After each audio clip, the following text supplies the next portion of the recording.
A plate crashed against the tiled floor, shattering into a scatter of white fragments. The room fell silent. Chopsticks hovered mid-air. Conversations choked off.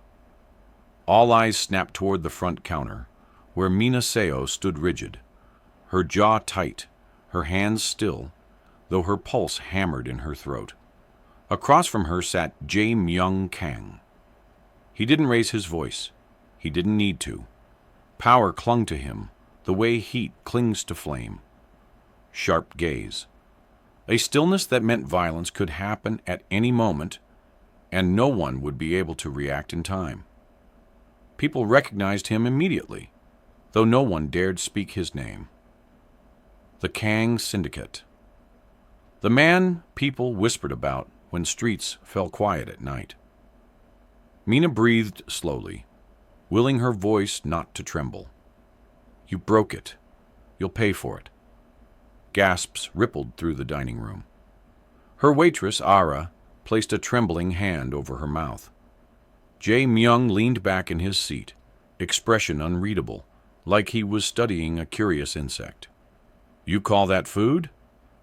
His voice was soft, but it filled every corner of the restaurant. It was prepared with respect, Mina said, stepping forward. You owe respect back. One of his men stood abruptly, hand sliding toward his coat. Sit. Jae Myung didn't even look at him. The man obeyed immediately. Mina could feel her knees threatening to give out, but she didn't move back. She didn't bow. She didn't apologize. Her mother had taught her one lesson she never forgot. If you bend once, you spend the rest of your life on your knees. Jae Myung studied her face. You have fire, he murmured, but fire dies when it meets steel. Her chin lifted, eyes locked on his. Steel rusts when it meets water that refuses to bow. A quiet, almost amused breath escaped him, the faintest ghost of a smile, though it didn't reach his eyes. A smile like a warning. He stood. His men followed instantly, their chairs scraping harshly against the floor. Before leaving, he leaned just slightly forward, close enough that she could feel the cold control in his tone. You'll regret this, he whispered. The bell above the door chimed as they left. The room exhaled all at once. Ara rushed to Mina's side, voice shaking. Ani, are you insane? That was Jae Myung Kang. You know who he is. You know what he can do. Mina's breath finally released. Yes, she answered, but her voice was quiet now, fragile and tired. I know. She swept the broken plate from the floor. Customers left quickly, whispering, eyes avoiding hers. The warm restaurant felt suddenly colder. By the next morning, the consequences began. The vegetable supplier called first. I'm sorry. Orders are canceled. New instructions from above. Then the meat supplier. Then the flour distributor. Every call ended the same way. Polite, fearful, final. Ara sat at one of the empty tables, head down. We can't keep going like this. We're already low on stock. Customers won't come. They're afraid. Mina tied her apron tighter. I'm not closing. Why not? Ara's voice cracked. He's not someone you fight. He's someone you survive by avoiding. Mina swallowed. The silence of the restaurant echoed. Before her mother died, they had stood together in this very kitchen. Her mother's hands had been weathered, strong, always smelling faintly of garlic and steam. Stand tall, Mina Ya, even when the world tries to break you. If you bend to fear, you lose yourself. That memory alone kept her upright. Days passed, business fading like a flame in wind. Chairs remained empty, curtains stayed drawn. And every day, black sedans idled outside, engines quiet, a presence louder than any threat spoken aloud. Then came the night of the vandalism. Mina heard the crash first, shattering glass. She ran to the dining floor. Two figures in dark hoodies were smashing windows, overturning tables, spray painting a large, jagged red mark across the wall. Ara screamed for help, but no one outside moved. Everyone saw. No one interfered. By the time Mina reached for them, they were gone. Silence settled like dust after a collapse. Ara burst into tears. "We have to close! You have to close! This place is your life, but you can't lose your life because of it." Mina sank onto the floor, glass cracking softly under her knees. Her voice was barely audible. "This is my mother's place." Ara stepped closer, tears streaking her cheeks. "Your mother wouldn't want you dead." Mina didn't answer. She couldn't. The next evening, just after closing, footsteps echoed across the ruined restaurant. Mina didn't look up immediately. She just kept sweeping the glass from the floor. The footsteps stopped in front of her. She knew who it was before she raised her head. Jae Myung-kang. But this time, he was alone. No guards, no entourage, no force behind him, just him. Mina forced her voice to stay steady. "Come to see your handiwork." He ignored the comment. His gaze moved over the broken windows, overturned chairs, the beads of broken glass glinting under dim light. "You're still open." "Yes." "You were supposed to break," he said quietly. "Most people break." Mina set the broom aside. "I am not most people." He looked at her then. Really looked. Not at her body, not at her posture, at her spirit, her refusal, her flame. Something flickered in his eyes. Confusion, irritation, fascination. "You're fire," he murmured, "and I've been cold for a very long time." Mina's breath hitched, not because of the words, but because of the honesty in them. "I'm not here to apologize," he added. "I didn't expect you to. But I wanted to see if you would still stand." His tone dropped lower. "You did." Silence. Heavy. Charged. Then he turned to leave. But at the door, he paused. "This isn't over." Their eyes locked. "It never was," Mina replied. He left. The bell chimed. The restaurant stayed quiet. Mina's hands trembled only when he was gone. The next morning, Mina stepped outside and found a single white envelope taped to the front door. No name, no seal, just an address written in precise, elegant handwriting. She didn't recognize the building at first, but Ara did. "That's the Kong Syndicate headquarters," Ara whispered, her face draining of color. Mina held the letter tightly. "Then that's where I'll go." Ara grabbed her arm. "What are you saying? You don't go to him. He comes for people. If you walk in there, you might not walk out." Mina's eyes lifted, calm but burning. "Running won't end this." Ara let go slowly, fear and admiration mixing behind her eyes. "Then promise me you won't provoke him again." Mina said nothing, and that silence was answer enough. The building towered high above the city, steel and marble, quiet and intimidating. Men in black suits watched Mina as she walked through the glass doors. No one stopped her. No one asked questions. It was as if they had been told to let her come. She stepped into a wide office surrounded by floor-to-ceiling windows, overlooking Seoul's glowing skyline. Jae Myung stood with his back to her, hands clasped behind him. "You came," he said without turning. "You asked," she replied. He faced her slowly. "Sit." "I prefer standing." He studied her for a moment, then stepped closer, his presence filling the room. "Why do you resist?" His voice was soft, curious.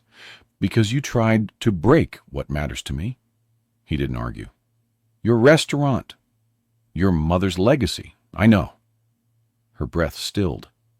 "How do you know about my mother?" He held her gaze. I look into people I can't understand. There was no arrogance in the statement, only truth. She was strong, the way you are. She raised you to never bow. Mina felt her throat tighten. Yes. She lost everything, he continued, and still stood up. Mina's fingernails dug into her palms. She didn't lose everything. She kept herself. For a moment, something flickered across his face. Recognition. Pain. Then it was gone, replaced by the cold composure he always carried. I brought you here to give you an offer, he said. I'm not interested. You haven't heard it. I already know what you want. He stepped closer, close enough that she could feel the quiet storm in him. Tell me. You want me to submit? A slow exhale escaped him. No. He paused. I want you to stand beside me. The words hung in the air. Impossible. Mina stared at him, disbelief flooding her. You had my restaurant destroyed. You starved it. You threatened everyone associated with it. And now you want me to work for you? He didn't flinch. I do not offer this to anyone. I don't allow equals. I create silence. I create obedience. His voice softened, dangerously calm. But you didn't obey. You didn't fall silent. You challenged me. No one challenges me. Her jaw clenched. And that impressed you? It infuriated me, he admitted. And it awakened something I thought I buried a long time ago. The room was too quiet, too still. Mina's heartbeat felt loud enough to echo.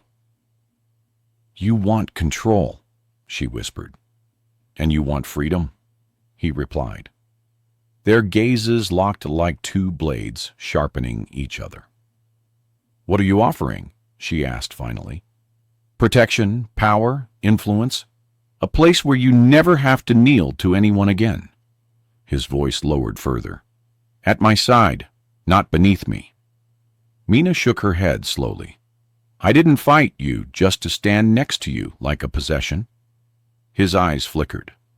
Then define the terms. She froze. She hadn't expected that.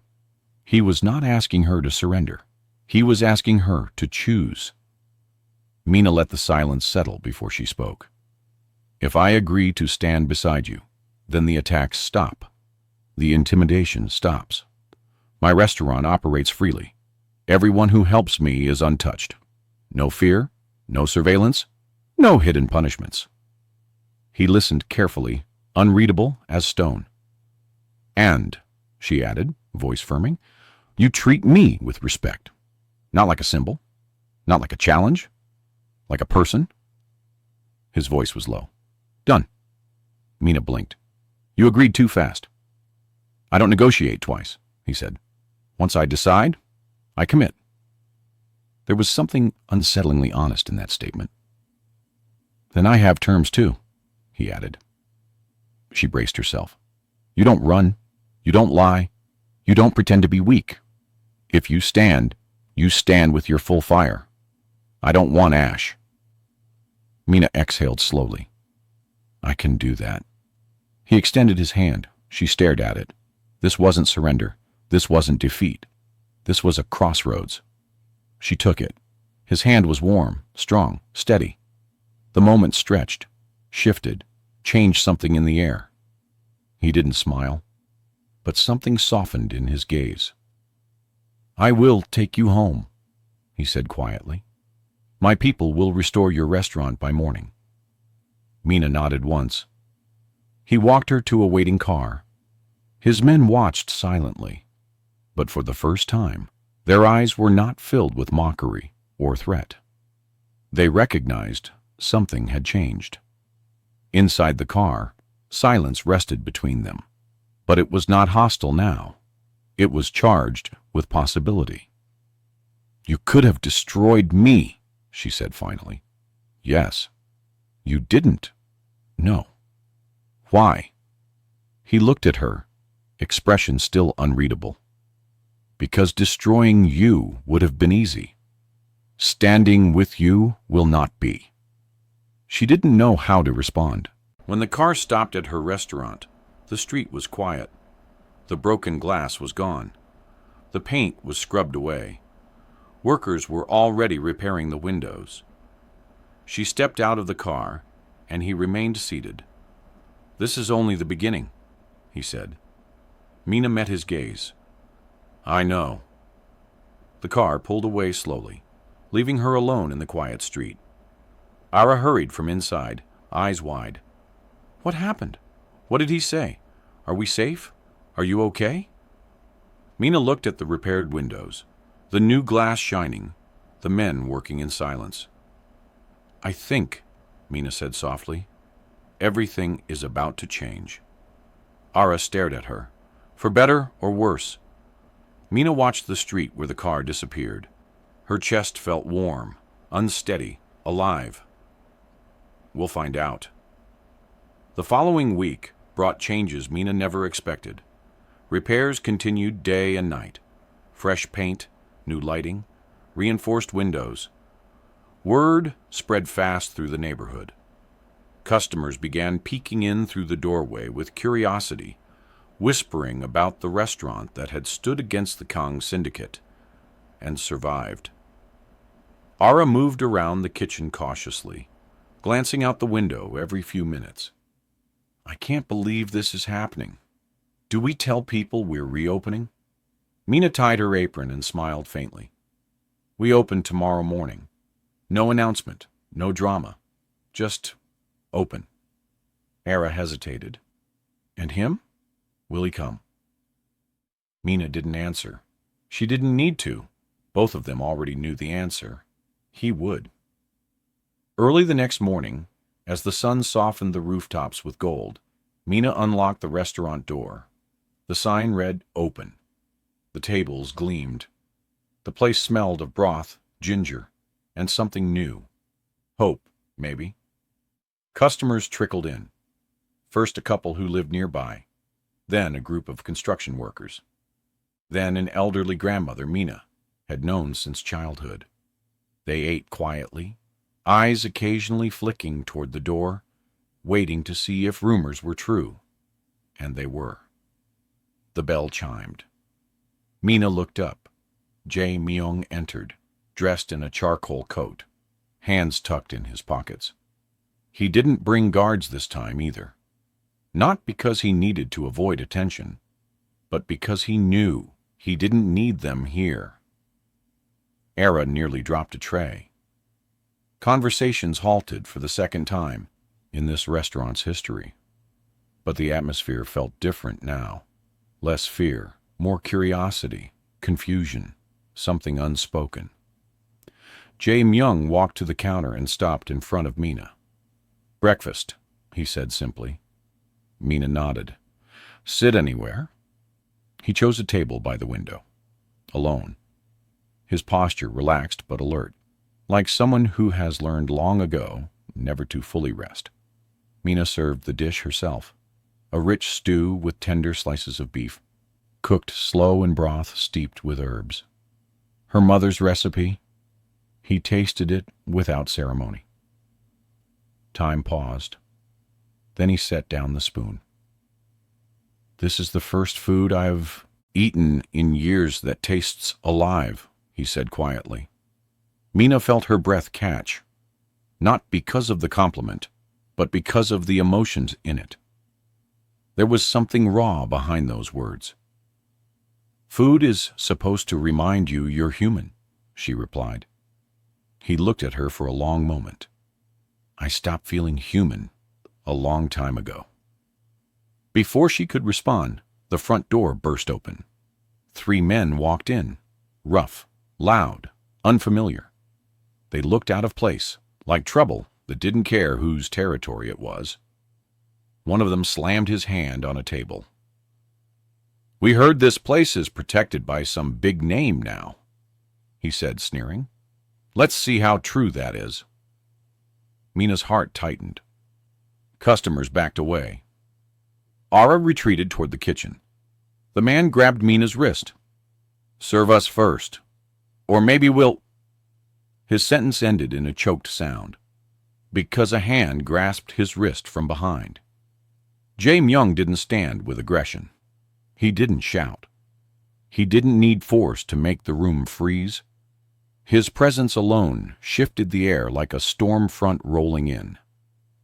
"Let go of her," he said, voice low enough to feel in the bones. The man tried to yank his hand free but couldn't move. Not an inch. "Who the hell?" Jae-myung applied the slightest pressure. The man's knees buckled. Pain shot through his arm and face flushed with panic. His friends stared, suddenly aware of who stood before them. One of them stuttered, Kang Myung-nim, we didn't know." "Leave," Jae-myung said. No shouting, no threats, just certainty. They fled so fast, one nearly fell over a chair. The room remained silent for several moments. Jae-myung released the breath he had been holding. Not out of effort, but restraint. Mina looked at him. Their eyes held. A quiet understanding passed between them. Customers slowly resumed eating. Ara peeked out from the kitchen, cheeks pale, but eyes wide with awe. Mina returned behind the counter. Her hands trembled, but she steadied them. He protected her. Not with power alone, but with intention. That changed things. Later that evening, after the restaurant closed, he remained seated. The sky outside had shifted to deep indigo, city lights glowing like constellations trapped in glass. "You shouldn't have done that," Mina said, wiping a table near him. He raised an eyebrow. "Protected you?" "You escalated something that could have ended quietly." He leaned back. "If they touched you, it would not have ended quietly anyway." She froze, the cloth still in her hand. His tone carried no jealousy, no dominance, just truth. Mina sat across from him. "You're used to handling threats in one way," she said. "Force, fear, control. Yes, that's not the world I want to live in." His gaze lowered, thoughtful, heavy. "You want peace," he said.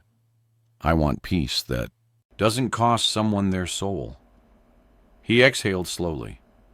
"My soul was sold years ago." Mina reached across the table. He flinched, very subtly, but enough to show he wasn't used to being touched without demand. Her hand rested lightly over his. "You're still here," she said, "which means some part of you hasn't given up." His eyes flickered to their hands. Something fragile surfaced. A memory. A wound. "When I was young," he said quietly, "I wanted to build, not destroy. But my father," he stopped himself, not because he couldn't speak, but because speaking meant feeling. Mina didn't push. Silence did the work for her. Finally, he looked up. "You are the first person in a long time who sees me as something other than a weapon. You're the one who chose to show that part of yourself." He held her gaze, something shifting in him, like stone cracking under pressure. "I meant what I said before," he told her. "Standing with you will not be easy. There are people who will challenge this. People who will try to use you to hurt me." "Let them try," Mina said softly. "I am not afraid anymore." This time, the smile reached his eyes. Small, real. The kind a person wears when they remember they are not alone. Winter settled over the city with a quiet chill. Days blended into a calmer rhythm, one neither Mina nor Jae-myung expected. He visited the restaurant often. Sometimes he ate. Sometimes he simply sat in silence while Mina worked. Customers grew accustomed to his presence. Whispers softened. Fear turned to curiosity. Ara teased Mina privately. "He looks at you like he's trying to understand a language only you speak." Mina brushed it off, though warmth rose to her cheeks. He's just learning what peace looks like. But peace never lasts long in a world built on power. One evening, as Mina closed the restaurant, Black vehicles rolled to a stop outside. This time, they were not from the Kong Syndicate. These cars bore a different mark, a rival faction, one hungry and reckless. 5 men stepped inside. Their leader, a tall, sharp-faced man with a scar across his lip, smirked when he saw Mina. So this is the little flame that caught Kang's attention. Mina stayed still, calm. We are closed. Leave. He laughed, the sound harsh. Cute. I like your courage. Shame your life is worth more to him than your place is to you. His tone dropped. We're not here for you. We are here to send a message. Mina's throat tightened. He isn't here. Oh, we know. He leaned closer. That is the point. Ara tried to hide behind the counter, trembling. Mina stepped forward, blocking the path. Her heart pounded so hard it hurt, but she didn't move. The leader's smile faded. Move! No. His expression shifted into irritation. You think you matter to him? Mina didn't answer. He reached behind his jacket. Before he could pull anything out, a voice cut through the air. She does! The restaurant door slid open. Jae-myung entered. This time, he was not silent. His presence wasn't a threat. It was a verdict. The rival leader's face drained of color. We didn't know you were...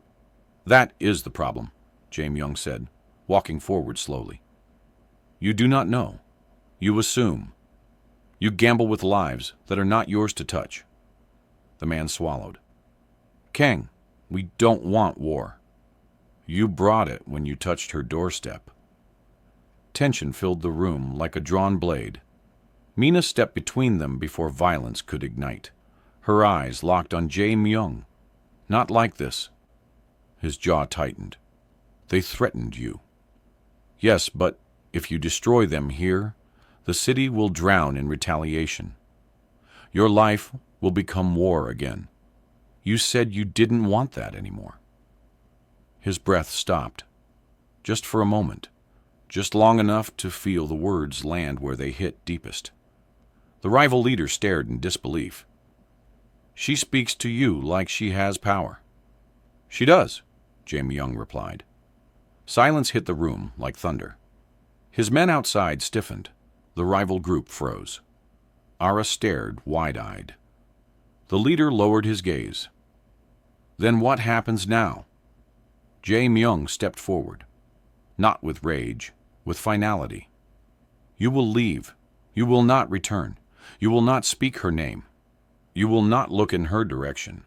You will pretend you never knew this place existed. His voice was cold as winter water. If any harm comes to anyone under this roof, I will end not only you, but the names of those who ordered you. The leader swallowed, nodding quickly. Understood. They withdrew, fast, silent. Doors closing behind them like the world exhaling. Mina let out a breath she didn't remember holding. Jae-myung looked at her, his composure cracking at the edges.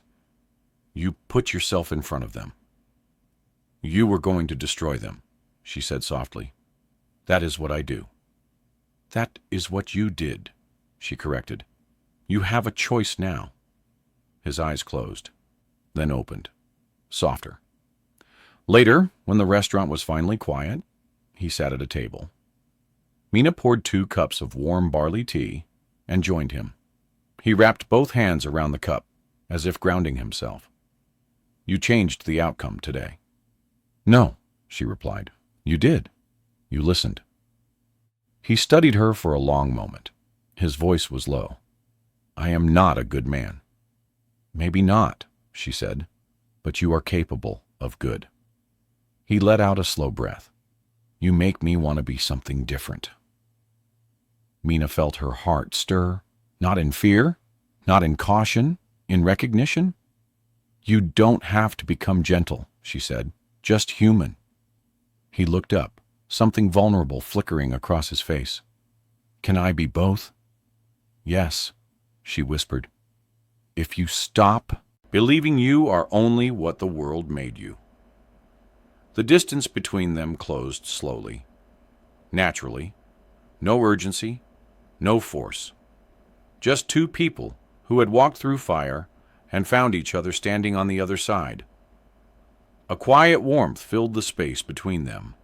Not a confession, not a promise. Something deeper. Two souls recognizing each other. Eventually, Mina stood and walked to the window. Snowflakes drifted softly outside, catching the streetlights like tiny stars. He joined her beside the glass. "Will the danger ever stop?" she asked. "No," he answered, "but you will never face it alone." She nodded. "Then we keep walking. Together." His fingertips brushed hers. Barely, but enough. Outside, the snowfall continued. Inside, something new had begun. Mina looked at the restaurant, the city, the quiet night, and felt something she hadn't felt in a long time. Peace, not perfect, not easy, but real. The kind earned by standing when the world tries to make you kneel. She turned toward the camera of life, the invisible audience holding their breath, and smiled softly. If you are watching this story, make sure you subscribe to the channel, like this video, and share your thoughts in the comments. Your engagement helps stories like this reach more hearts. Stay with us for the next story.